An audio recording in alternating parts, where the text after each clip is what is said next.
Good day, everyone. Meteorologist Mark Molnar here. How is everybody getting along? Well, we had this system in the Gulf of Mexico that produced tremendous rains all the way east here towards Fort Lauderdale, Florida, all the way up. Some reports of up to 20 inches of rain around the Fort Lauderdale area. Where is this storm heading? Is it headed up the east coast, as we can see on the future radar? And we're going to be taking a look at a storm system that's going to be producing a massive severe weather outbreak Friday, Saturday, and Sunday as it starts from the plains and spreads east. You can see this massive system that's really going to wind up, and we could have some damaging wind, large hail, some tornadoes all the way east towards the Ohio Valley and later on in the weekend into parts of the Northeast. Let's get into it. And is there anything brewing in the north central and northwestern Gulf for next week? Well, there's a couple chances here at the tail end of fronts. We'll take a look at all that. And just how long is this this massive heat wave, if you want to call it that, across parts of the east, especially the northeast, some areas hitting 90 on Friday. Is that a fading memory by next week? All right, so as we head into Friday, these are the areas that we need to really watch. So we're getting into the plains here. There's that slight risk of severe weather in eastern Kansas, southeastern Nebraska, and then a marginal risk outside that. I think this will kind of ramp up as we head, especially towards evening. And then another area with that coastal system that's heading inland that came in off the Gulf of Mexico. And heading on into your Saturday, take a look at this. So this is what we're going to be looking at. That severe weather threat heads to the east here. Yeah, places like parts of eastern Missouri, Arkansas, and northern Louisiana and extreme eastern Texas. This is the area that we're going to be watching. Dangerous situation. I don't see any enhanced just yet, but it's possible, the day of we could get an enhanced risk in that as well. And then general thunderstorms spreading to the northeast. All right, so let's take a look at SigTor Parameter here. This gives us a great idea of where the tornado threat is. You can see there's a little threat over there in parts of Florida, the Carolinas on the east end of that Gulf of Mexico system. But look at here, we get into during the day on Friday, heading up into parts of eastern Kansas and Oklahoma here. This is where we could see, some threat here heading up out of the Gulf. But the big story is going to be Saturday. Watch this. Yeah, this is why I think maybe the Severe Storms Forecast Center is a little low on the slight risk here. Look at this. When you get SigTor parameters up here towards 3.0, 4.0, you have a problem here. And I'm really, really concerned this area could be an enhanced to maybe even a moderate risk as we get towards Saturday here. Little Rock all the way down to parts of Louisiana. And as we take a look at CAPE, convective available potential energy, basically food for the thunderstorms here. You can see on Friday, look at that, heading up into parts of eastern Kansas and Oklahoma, excess of 2,000. But look at this, more than 3,000 to 4,000 here, closer to 4,500 as we get into the fuchsia colors here, northeast Texas. This is 3 p.m. Saturday.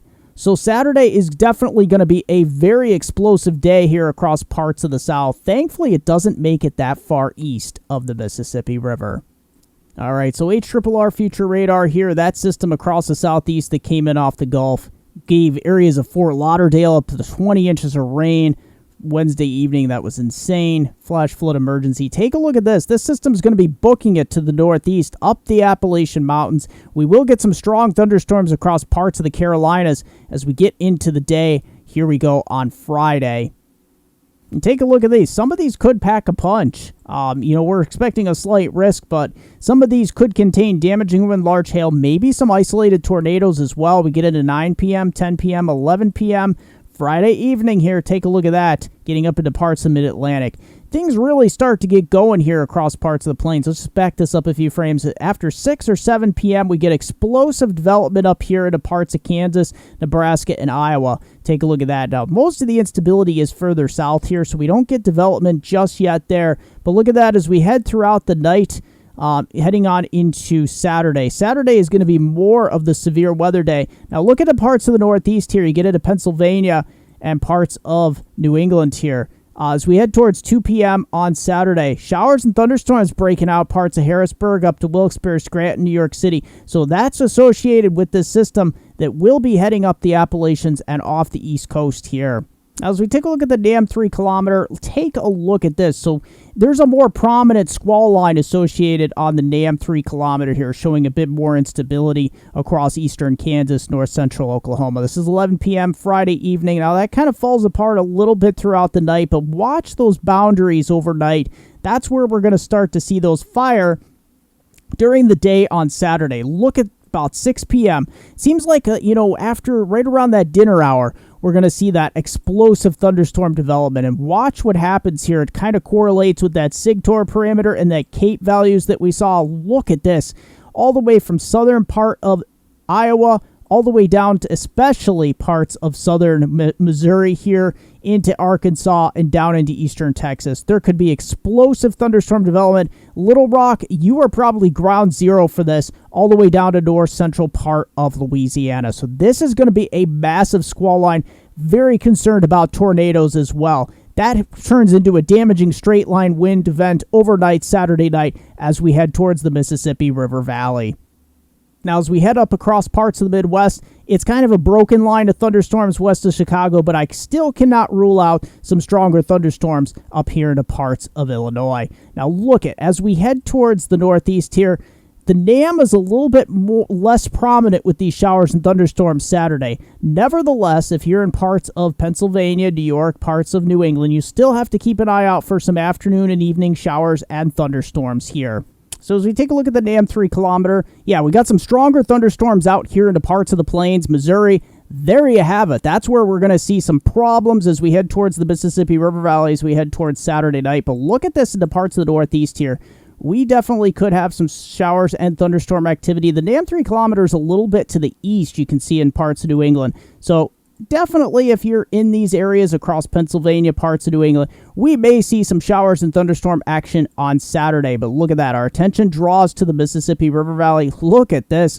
We're going to have a big old squall line. That's our last frame. This is 2 a.m. on early Sunday morning. And you know what? It's actually looking like at this point, once this heads to the east for, later Sunday night, it may not be as big of a severe weather outbreak here across parts of the Northeast. We're probably looking at some gusty showers, maybe a rumble of thunder, but that's about it. So here we go. If we take a look at the synoptic view here, you can see, we're going to have some big old thunderstorms racing across parts of the South here as we head from Friday into Saturday. So let's just back this up a few frames. Yeah, we're going to have the severe weather as I showed you in the Mesoscale models. That's going to race eastward as we head throughout. Let's just back that up right there. Take a look at this. So there's low pressure kind of winding up. It's occluding. Going to definitely become an upper level low next week. And yeah, that's going to spoil it. All that heat and humidity we saw for the Northeast for the weekend, that will be a fading memory. But look at this. We could have some stronger thunderstorms approach parts of Ohio there, western Pennsylvania, some heavier rains up in upstate New York as this moves through. It's not going to be, one of those things that stalls out. It's going to pretty much move out. And as we get into next week, look at towards the 21st here. So we have the next system ejecting. We get this continued ejecting storms out of the Colorado area, and they move up just like this towards Chicago. So as we continue east here, take a look at this as we head through the rest of next week. That storm system moves up, and yep, we get a big old severe weather outbreak from Texas, Mississippi Valley, Memphis, all the way up towards Cleveland and Buffalo. So yep, towards the 22nd, which is the following weekend, next Saturday, not this Saturday, take a look at that. And that area of low pressure here forms along the southern end of this front. Now, these we have to watch this time of year because if they go into the Gulf like this, they can and occasionally do produce some subtropical storms. All right, so the upper air pattern, 500 millibar flow to figure out what's going on upstairs so we can figure out what the heck's going on downstairs. So you see that ridge across the east is pretty stubborn even through the weekend. There's our weekend storm pressing in behind it, and watch what happens with that. You got a big old system out here out west off the west coast. That is able to head into the ridge a bit here into parts of the Northeast. We see that ridge break down out west here, and take a look at this. Yeah, this is what we're going to see most of next week. The tail of two upper level lows kind of cutting off here into the northwest and the northeast. And in the midsection, that's where the heat is on across North America. And I wanted to show you King Euro model here. Always good to take a look at this model as well to get our synoptic forecast discussion complete here. Take a look at this. Yeah, that storm system across the east. We're going to be looking at some showers and thunderstorms moving up into the mid-Atlantic Saturday with this into the northeast. And there's our area of Colorado low.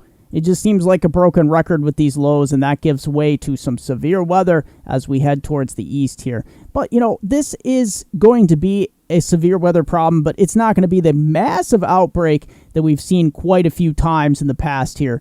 But nevertheless, we definitely have to watch it here because, look, at the European model does explode these storms by Saturday evening here. Euro's kind of keeping, the worst of the weather with this system off to the east. So, if you are in eastern Pennsylvania, eastern upstate New York, parts of New England, just stay tuned because it all depends on the exact track of the storm. And, these kind of storms that go inland or off the coast are very, they're very fickle this time of year. They can make or break a weekend of weather here. So as that continues, we could see some showers and thunderstorms across parts of southeastern New England. Look what starts to happen with this storm, though, into parts of the Midwest. Yeah, it starts to occlude. You have some wintry conditions on the backside of it in Iowa and Minnesota. But look at this. The strongest storms kind of shift towards the south here, along the Gulf Coast and southward here. And as we head throughout Sunday, we do get a re-energized low here to the north. So we see the energy kind of splits into two here. And this time of year, you do have to watch the Gulf of Mexico on the tail ends of these fronts. But we will see some stronger thunderstorms as we head towards, early to mid part of afternoon on Sunday across parts of the Ohio Valley. Take a look at that. So a big old squall line developing here. Damaging wind, I think, is going to be the main threat as it heads into western New York, western Pennsylvania. And you know what? The European model is kind of holding on to some of these heavier cells here across parts of central Pennsylvania and into western New York. But by this time, most of the instability will be gone. You see most of the energy kind of heads up towards Canada here. Look at that, a pretty decent wet snowstorm across parts of Wisconsin. We'll get into those snow totals momentarily, but look at that. Some beneficial rains into parts of New York, eastern Pennsylvania. As we head throughout your Monday, showers will be likely as we head into New England as well. This rain will be welcome as we had red flag warnings all week long. It's been so bone dry, but this is what you don't want to see. Look at this. Now, I assure you there's not going to be any major accumulation, but that is some wet snow, lake-in-hand snow on the backside of this low as we head into Tuesday, April 18th. And look at that. That upper-level low sticks with us all week across the Northeast. It's just going to make your weather very miserable compared to this week. And we have another Colorado low ejecting out in the plains. That's going to set the stage here for our next potential severe weather outbreak here as we head towards late next week. Take a look at that. High pressure retreating off the East Coast, and this one looks like it could be a little bit further to the north. This might be just in time to spoil next weekend's weather once again. Look at that as we head towards Saturday and Sunday of next week. And as we take a look at total liquid equivalent precipitation here, we'll take us through Saturday here first. You see the southeast is the winner or the loser, whichever way you want to look at it here. From Louisiana into the Carolinas, we'll see anywhere from 3/4 of an inch up to as much as 3 isolated areas, 4 inches here, especially to Mississippi. Take a look at that. Here into the plains, we get, anywhere from 1 to 2 inches with these heavier showers and thunderstorms. Look at the mid-Atlantic here, showing on the European model, keeping, mainly east, along and east of I-95, maybe as far north as northeast Pennsylvania. So we'll have to keep an eye on it as we go through next week. Look at that. We do bring some beneficial rains into parts of the east here. You definitely need the rain. However, there into eastern Florida, especially the Fort Lauderdale area, you definitely don't need any more rain at this point. But look at here into the Midwest. That is where we're going to see the storms really target as they come out of the Colorado area. And as we take a look at total snowfall accumulation here, especially on the backside of that low pressure system, look at this. So yeah, we're having some very, very, early spring snow here across parts of central northern Wisconsin, also parts of northern Minnesota, and a little area here into west central part of Iowa. This is where you could see anywhere from 6 to 8 inches, locally higher amounts, closer to a foot, especially the northern part of north central Wisconsin here, heading on into the northern UP of Michigan. And here we go. This is what the European model spitting out. There we go. Zooming in on parts of Wisconsin and the northern UP of Michigan.